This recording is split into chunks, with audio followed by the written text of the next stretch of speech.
Salutations tête de naze, c'est moi le chef et bienvenue dans cette petite review de My Hero Academia saison 3 épisode 11.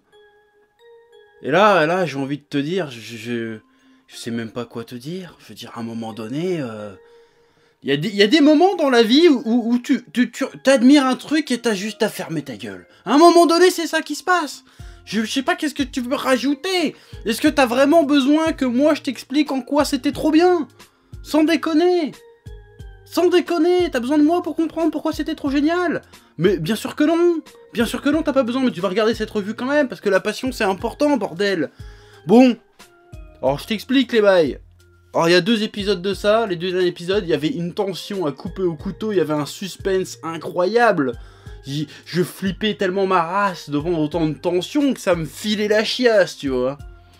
Et ben là dans cet épisode, la tension assez enfuie, tu vois. C'est autre chose qui est venu à la place. La tension s'est déplacée, s'est transformée. Il y avait toujours une tension, mais ce n'était plus une tension de stress, d'angoisse intense. Non, c'était une sensation presque de plaisir. De jouissance, j'ai envie de te dire. Ouais, j'ose le dire, de jouissance. Donc si cette fois-ci j'ai sali mon futal, ce n'était pas avec du caca. Non. Et je vais pas dire avec quoi c'était, parce que sinon ça va être un peu vulgaire. Et je risque de perdre ma précieuse monétisation. Mais t'as très bien compris où je voulais en venir.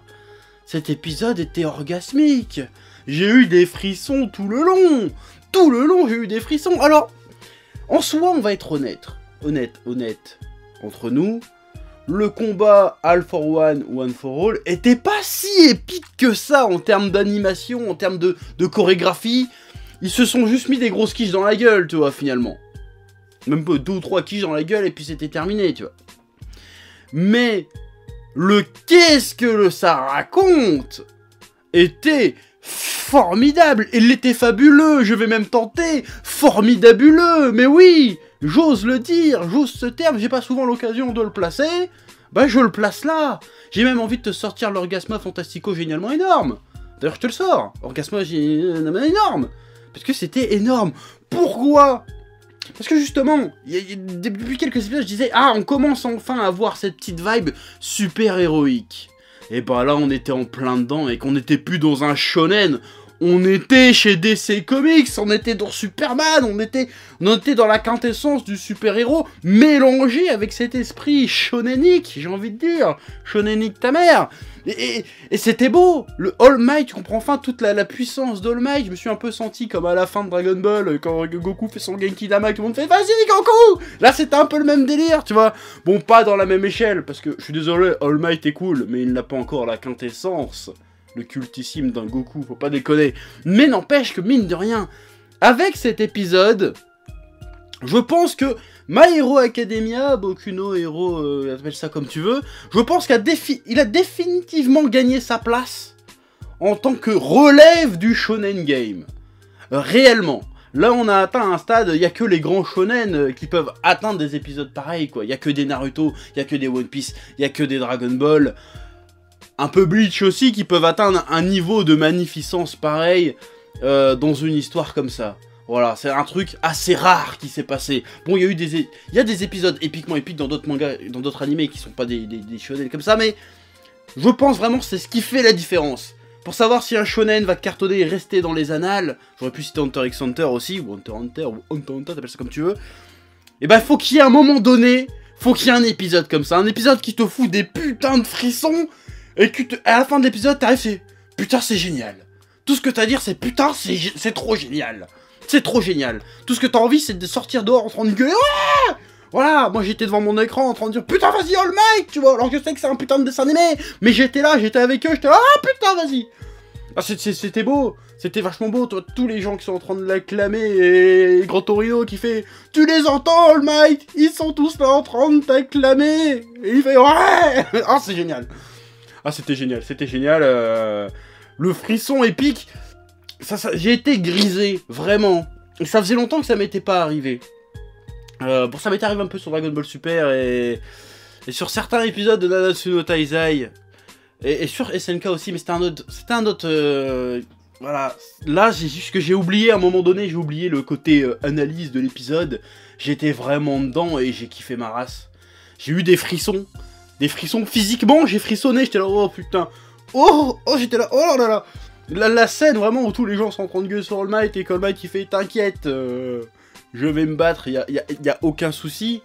Et puis, là, quand il gagne et puis qu'après il lève le poing et puis il se retransforme en All Might une dernière fois avec cette dernière force pour que les gens ils l'acclament et tout. C'était beau, c'était magnifique. Il y a énormément de symbolique dans cet épisode. On comprend enfin tout ce que représente All Might dans le monde de My Hero Academia. Et c'est vraiment génial. Bon, on apprend un peu plus sur ses origines aussi et ses motivations à la base, qui sont très proches de Midoriya finalement. Mais il y a un truc qui s'est passé avec cet épisode. Et bon, évidemment, la scène à la fin, quand il regarde la caméra, il fait « Le prochain, c'est toi ». Là, j'en pouvais plus. J'étais là « Oh là là, j'en pouvais plus ». Mais normal que j'en pouvais plus, parce que c'est tellement fort comme machin. Et je trouve bizarre que les gens, le public dans My Hero Academia, pas le public de My Hero Academia, mais les gens dans My Hero Academia, ils sont cons, ils ont dit, ah, ils menacent le prochain vilain. Mais moi, je l'ai même pas compris comme ça, le bordel. Bon, déjà, évidemment, t'as le truc qui dit à Midoriya, bon, maintenant, c'est toi à la relève, à toi de péter des gueules et de sauver le monde. Mais en plus, moi, j'ai l'impression que c'était un peu le Goldie Roger dans One Piece, tu vois, il fait, tiens, c'est vous la prochaine génération, j'ai l'impression qu'il parlait à tout le monde, en fait. Il te parlait à toi, il te parlait à moi, il te parlait à Midoriya, il parlait à tous les super-héros en herbe, il fait le prochain, c'est toi, tu vois. C'est cette scène, et c'est du pur génie, sans déconner, c'est génial. Il y a tellement d'interprétations possibles, ça a tellement de sens dans le monde de My Hero Academia, parce qu'il venait juste de briser les héros, les mecs, et All Might, en une phrase, eh ben il a retourné le game, tu vois. Et c'est vraiment génial, c'est beau, j'espère un jour être capable d'écrire une scène au moins aussi balèze que ça. Franchement, ça, tu vois, c'est le genre d'animé, genre d'épisode, genre de manga, que quand tu le lis, ça crée des vocations. Je veux dire, j'étais là, je fais, putain, faut que j'écrive un truc, j'avais envie de me mettre à dessiner, j'ai envie de faire quelque chose. Ça m'a inspiré, ça m'a redonné la flamme, tu vois, vraiment. Vraiment, ça m'a motivé. J'ai l'impression qu'à un moment, il me parlait à moi, tu vois, le prochain, c'est toi. Je fais, oh putain, j'arrive, All Might. J'étais chaud de ouf. Bon, passé l'enjaillade, l'enjaillement, la tranquillade, tout ce que tu veux, l'orgasme cosmique de cet épisode, il y a quand même beaucoup de choses super intéressantes, notamment sur la première porteuse du One for All, bon, qui reste quand même assez mystérieuse. Finalement, tout ce qu'on sait d'elle, a priori, c'est que c'est la grand-mère de Shimura, voilà. Elle s'appelle Shimura, mais son petit-fils s'appelle Shimura, mais j'ai oublié le nom de son nom de super-héros. Donc c'est la grand-mère de Shimura, donc il y a un lien... quelque part. Bon, le lien il est où, à part qu'il soit de la même famille? Est-ce qu'à un moment All Might a fait une connerie qui fait que l'autre a mal tourné, il l'a abandonné, on sait pas trop ce qui s'est passé? Je serais très curieux de savoir ça quand même, parce que juste le fait que ce soit ça, son petit-fils, est-ce qu'en soi, parce que c'est l'impression que All Might avait été blessé de savoir que c'était son petit-fils. Donc est-ce qu'il a mal tourné à cause d'All Might quelque part? Est-ce qu'il l'a abandonné à son sort à un moment donné?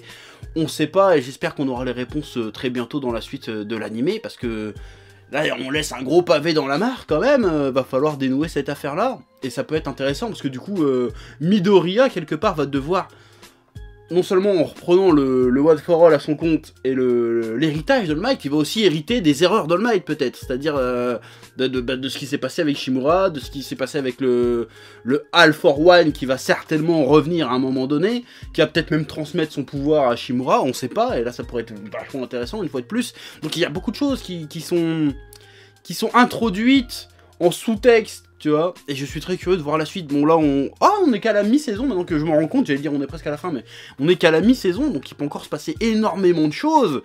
Comme je le pensais, cet arc, c'est un peu la fin d'une ère, c'est un peu la fin de l'ère All Might, et le début probable, en tout cas on le ressent comme ça, d'un nouvel âge héroïque avec la nouvelle génération de héros qui va arriver, une espèce de génération post-All Might. Ça va être un peu qui sera le prochain All Might, et ça peut être vraiment cool, ça peut être vraiment très très cool de voir ça. Mais je sens quand même, hélas, qu'ils vont revenir, et beaucoup me l'ont confirmé d'ailleurs, qu'ils vont revenir à un truc plus scolaire juste après, et c'est dommage que... Après un arc comme ça, tu peux pas juste retourner à l'école, venez on va apprendre des maths et on va apprendre à faire des exercices de super-héros. Je pense qu'il y a vraiment un... Comment on va gérer le traumatisme de la retraite d'All Might par la suite. il faut pas que ça retombe comme ça d'un coup, faut qu'il y ait vraiment de véritables conséquences et qu'on les ressente, ces conséquences, sur comment l'histoire va se dérouler réellement, ou comment elle sera racontée même. Parce que je pense pas qu'après ça, tu peux juste te contenter de raconter une petite vie de classe, comme il faisait au début de My Hero Academia, c'est pas possible. On va forcément aller plus loin que ça, aller sur un autre chemin que ça, un chemin, je sais pas en fait, là on arrive à la croisée des chemins, j'ai envie de dire. Soit on va prendre un chemin vraiment lumineux, où on va être vraiment sur de l'héroïsme pur, genre âge d'or super-héroïque, soit on va repartir sur un truc où il n'y a plus All Might finalement, et ça va devenir très difficile pour les héros. Ça va être soit l'un, soit l'autre. Et vu comment le public avait réagi quand l'école a été attaquée juste avant que Bakugo se fasse... au moment où Bakugo a été kidnappé, on peut aussi penser qu'il va y avoir une certaine partie de l'opinion publique qui va continuer à gueuler sur les héros, que les lois vont peut-être changer, qu'il va peut-être se passer quelque chose, qu'il va y avoir peut-être un peu plus de répression vis-à-vis de l'usage d'alter, on sait pas trop. Il peut se passer tout et n'importe quoi arriver là, quoi. Donc c'est pour ça que ça serait dommage qu'on se cantonne juste à on va à l'école pour apprendre des trucs. Parce que en vrai, là Midoriya et toute la bande, ils ont déjà tout ce qu'il faut pour être un super-héros, si ce n'est l'expérience. Hein, même s'ils sont déjà frités avec des super-vilains, ils ont sauvé leurs potes 2-3 fois. Donc comment ils vont gérer la suite, je me pose bien des questions sur comment ça va être géré tout ça, parce que c'est passionnant. C'est passionnant, c'est pour ça que j'adore ce genre d'animé, parce que c'est le genre d'épisode où t'arrives là, bah tout est possible. Tout est possible et ça peut que être bien presque. Ça serait vraiment dommage que ça parte en sucette. Arriver là. Ce que fait un peu Nanatsu no Taizai d'ailleurs. Mais on en reparlera dans une autre vidéo. Enfin bref. Excellent épisode. Là j'ai envie de dire jamais le côté shonen épique et super-héroïque n'aurait été mélangé dans une telle symbiose. Donc pourvu que ça dure, My Hero Academia pour l'instant, bon, il y a SNK qui va arriver bientôt, mais j'ai envie de dire meilleur animé de 2018 et haut la main, parce que c'était et c'est absolument épique depuis le début de la saison. Voilà, je regrette pas d'avoir pris mon petit abonnement ADN pour regarder. Là j'ai bien investi mes 5 € par mois. Voilà. Sur ce, je te laisse dire en commentaire ce que t'as pensé de cet épisode. Et je sais que tu as trouvé qu'il était absolument épique, donc je te laisse le soin de me le dire, parce que ça fait toujours plaisir. Tu mets un petit pouce bleu, tu t'abonnes. Une fois de plus, je fais un peu le forceur, mais si tu veux soutenir la chaîne gratuitement, eh ben je t'invite à aller sur Utip. Le lien est dans la description, tu regardes une petite pub de 30 secondes. Moi je gagne 5 centimes. Vous êtes de plus en plus nombreux à jouer au jeu, à faire ça, donc continuez, parce que ça peut réellement changer la gueule de la chaîne. En bien, vraiment, c'est même pas une question de passion ou quoi que ce soit, c'est vraiment, on peut avoir des budgets pour faire des trucs, quoi. Imagine la puissance de frappe qu'on pourrait avoir, vraiment. Donc continuez, merci infiniment, chapeau bas, et à bientôt, ouais.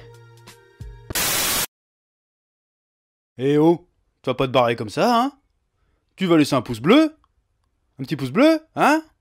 Puis tu regardes aussi les autres vidéos, parce que voilà, tu t'abonnes, ouais.